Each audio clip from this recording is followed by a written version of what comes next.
keeping people, bringing people into the fold, creating a healthy culture around WebXR. We have one of our team members here, Karen Alexander, who's also the director of XR Connected. We have Christopher Lafayette, the founder of Black Technology Mentor Program. We have Alex Holand, the president and co-founder of Verbela. And we have Vivian Chan, CEO of Red Threads. I'm really excited that we brought this conversation into this summit because it's so important. And I'll leave it with you, Karen. Thank you. Wonderful. Thank you so much, Sam. And thanks very much to my panelists for being here today. She's already given you a brief introduction. And so I think we are going to launch right into this conversation. If you would like to give a little more introduction to yourself, please do. But let's get started. So first of all, I would like to ask you, what does having a healthy business culture mean to you? So I'll start, Karen. I've been in technology for about 22 years now, and in XR for 7. And in reflecting on this question, it really is around empowering employees to be able to act on values. It's really our actions that are expressed that reflect culture, and where culture really reflects itself is how we handle conflict, how we handle friction. I think it's one of those things that when you look at how an organization comes together, to solve customer problems, it's also having permission for employees to say no when something is out of scope, in scope. And so, a lot of organizations say they have a customer first sort of culture, but I think more mature organizations have sort of customer values in which they act on.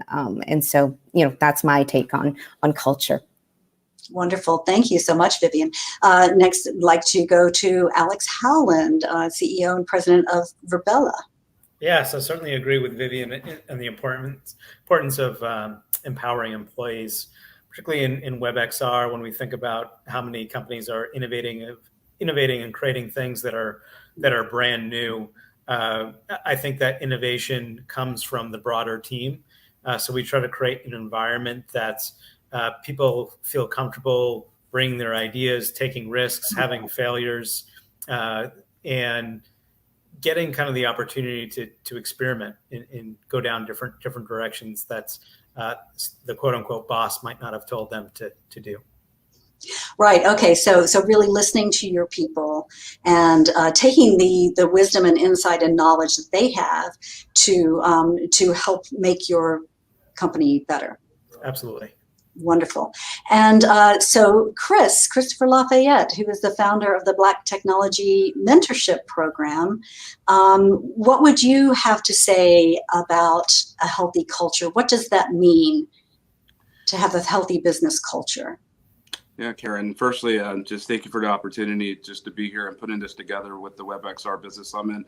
It's such an appropriate conference and especially in particular at this time.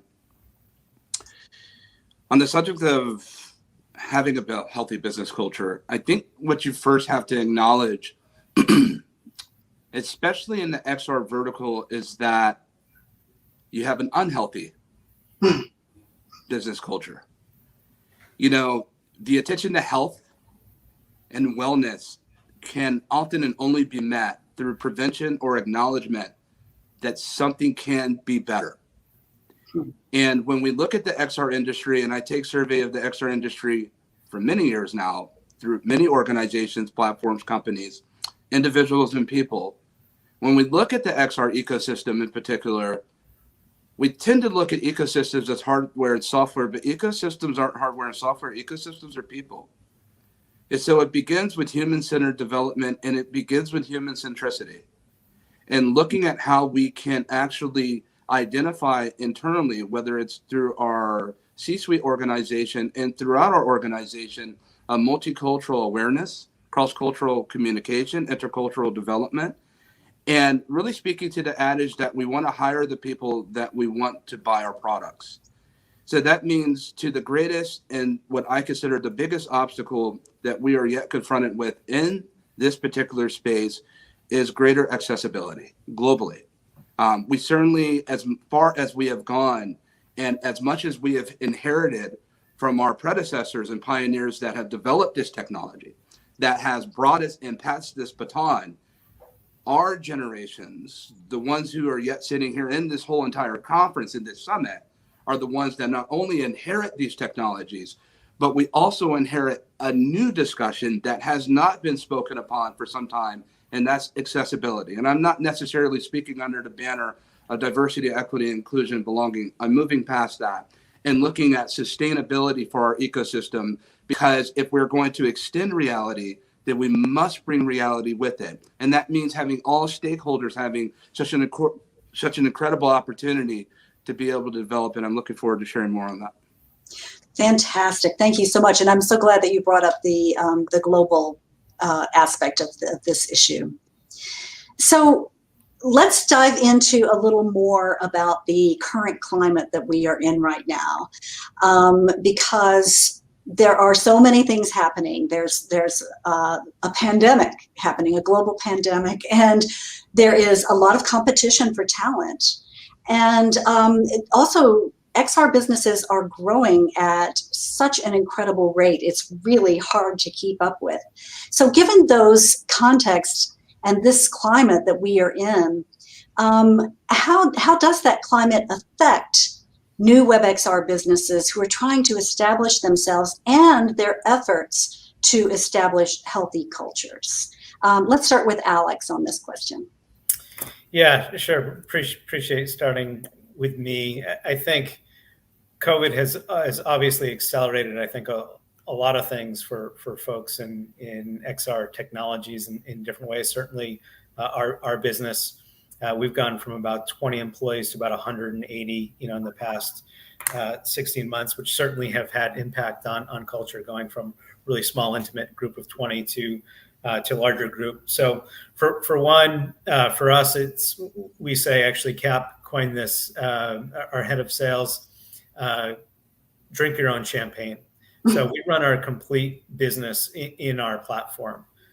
We go to work, we show up to work in our platform on our day-to-day basis. And what this does is helps break down silos. No one has unique access to leadership because they're at the company headquarters. Whether you're overseas or across country, you're all in a shared platform together. It's really helpful for recruiting, right? Because now we can recruit from all over. It's nice for people with different personalities or backgrounds. They can choose how they show up with their avatar. Introverts report, more comfortable speaking up in the environment than others, and it gives us a real opportunity to see what are the struggles with our platform that we're having. Because if we're having them, certainly our customers are going to have them. So that's allowed us to recruit really quickly, recruit talent wherever they may be, try to create a place of inclusivity in belonging and connection in that shared culture without having to bring everyone together. That's fantastic, Alex. And I'll just mention that Alex has a PhD in organizational psychology, which I think really informs what he is doing and has done at Virbela. And I'm glad you called out the introverts there. As a closet introvert, I can really appreciate what you had to say about that. So Vivian, what are your thoughts on the current climate and how it affects the attempt to develop healthy cultures for WebXR businesses? Yeah, I think that there's really been a shortage of talent. Everything has moved digital. I think we're all, competing for very specialized and skilled talent. And the thing that I would say is that this is a moment in time where we've got an opportunity to be able to recruit and train and reskill people that are not in the technology sector. I think one of the things that I've been seeing trending in tech is that we can often be myopic if we create groupthink. And I think this has created opportunities to hire people in different sectors, like in the hospitality and tourism sector. We've had some success hiring sales and customer service and project management folks in that sector. They're widely skilled. They've got great best practices from their sector. And we've been able to kind of reskill them by just, providing training around language, showing business value in more human terms, being able to kind of simplify the way we talk about tech. And so I think, again, diversity of perspectives has been a big win, overcoming a challenge. Yeah, fantastic. Thank you. And there is so much new that it's hard to find people who already have all the knowledge that they need. And maybe that's true for all businesses, but it is especially true in the case of WebXR businesses. Thank you very much for that, Vivian. And I know you have just made a change in your position and role. Would you take just a brief moment to tell us about that? Yeah, so I'm pivoting over to a strategy consulting organization. Building on sort of monetization of analytics, AI, and whatnot. And so that's what I'm focusing on now, helping organizations scale, but also helping organizations monetize. So that's going to be my focus in the next bit. Very excited to start that. Wonderful. Congratulations. Thank you. So now we've talked about the larger context here, but what is it that matters about building a healthy business culture for WebXR businesses specifically? And what are the benefits of promoting healthy cultures and the consequences of not doing so? Chris, would you like to start with this question? Of course. I think speaking to the climate and speaking to the benefits, let's take a step back and first to better understand that we've become more virtual in the past year and a half than we have the last 10.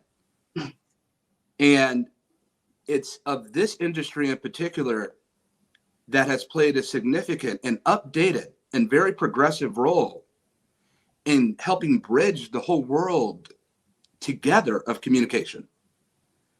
And when you think that the responsibility that we have inherited, look, none of us knew that a pandemic was coming down the pipeline that would actually bring the whole entire world. There's an old thing they used to say, if you listen to your audience, they'll tell you how they want to be sold. And it wasn't just, it was the world that was defining virtual and wrapping their minds around even 2D environments, let alone 3D realism and hyper-realistic immersive simulated environments in virtual worlds, in the metaverse and things of that nature. And so now bringing it up to where we are today, that we've established that, look, we're now in a bona fide remote working hybrid economy. And here in Silicon Valley, they're not going back into the offices yet. And let me tell you, now that some people have had their 14, 15-hour work week back and have saved that from the commute, some people are never going back again. And we're seeing Fortune 50 and major significant, massive companies, 100,000 populations that are saying, we support hybrid work globally. And in the career side of things, we now have members, and Facebook came out with incredible numbers and saying, look, we've hired over 18,000 people that have never set foot on our campus. And in this present day that you find ourselves in, because we talk about the benefits, do you know that you can now meet your co-founder, build a startup from the ground up, and have never met her or him in person? Because now we're taking advantage of the tools that we have been developing for years. But we are met with the obstacle, and in the same breath, with the beneficial opportunity to take a look at the metaverse, if you will, and the XR industry, and to consider that you cannot have a metaverse without meta people. Mm-hmm. And at the heart of everything we build, now keep in mind, we have been building hardware and software for years. We know about that here in Silicon Valley. Transmetropolitan, across the world and around the globe, people have been chopping significant wood and building hardware, software, virtual worlds. I've seen a lot of them. I've been in Verbella. I've been in there with Laval. I've been and explored all different types of virtual worlds and environments. And I think we've come a long way. We still have a long way to go for true human factor fidelity and really bring us into educational and learning environments through cognition, right? Environmental fidelity, contextual fidelity. But let's be clear on the opportunities that we have here, that as much as we've put into hardware and software development, none of that will matter if we haven't taken advantage of the unique opportunity. And the most important opportunity of our virtual world environments is community. And at the heart of every single metaverse is community. And if we don't get community right, we will have empty virtual worlds. We will have empty virtual campuses and spaces, because people that look like me, I started the Black Technology Mentorship Program last year during the time of the pandemic. We have thousands of people in our community now, active. It's fantastic. Mentors and mentees that don't just look like me. They look like you, Karen. Karen, you've been a big part of that. And other different people that have said, hey, let's bridge this gap. Let's get off the soapboxes and let's bring people into technology. And so how do I bridge my community to Alex's community and platform? How do I get people to listen to Vivian? How do I get people that come from places where a lot of us don't come from? And transmetropolitan cities like East Oakland, and Compton, and places that you're looking at in Chicago and Southside Chicago, Chirac and Detroit. How do we get these communities that want to be part of the XR industry and get them on a road and a pathway to doing that, to where we have thousands of people sitting in Verbella learning from each other, teaching one to another, and guiding? That's very possible. And I say this not with malice or contempt for the prospects of success in our industry. I'm now waving the flag and alarm and saying, hey, XR, if we don't do this, we will not have a sustainable industry if we do not get everyone involved in building and contributing to the development, fundamentally, foundation of XR itself. That's absolutely right. Yeah, I thank you for that, Chris. And you touched on a couple of things there that resonate with Alex and what he is doing with having this remote workplace, drinking his own champagne, having all his employees do that, and bringing them together that way. But also the fact that he strives to create a psychologically safe environment with Verbella.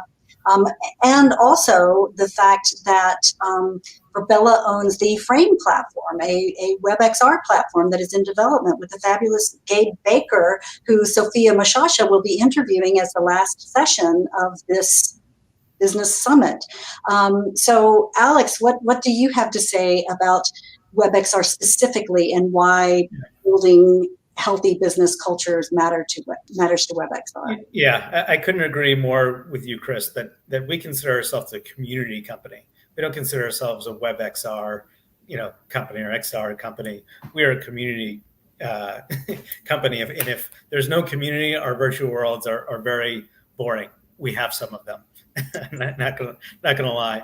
But both in terms of our business and that's where we go to business. Our sister company now, eXp Realty, we've watched them grow from 1,000 agents to over 63,000 agents and become a multi-billion-dollar company on the platform without any brick and mortar. Right? They're doing everything from their C-suite board meetings, in the platform, to agent recruiting, and showing kind of the pathway to success. So, from my perspective, and to Chris's point, it's about how do we do community effectively in these platforms.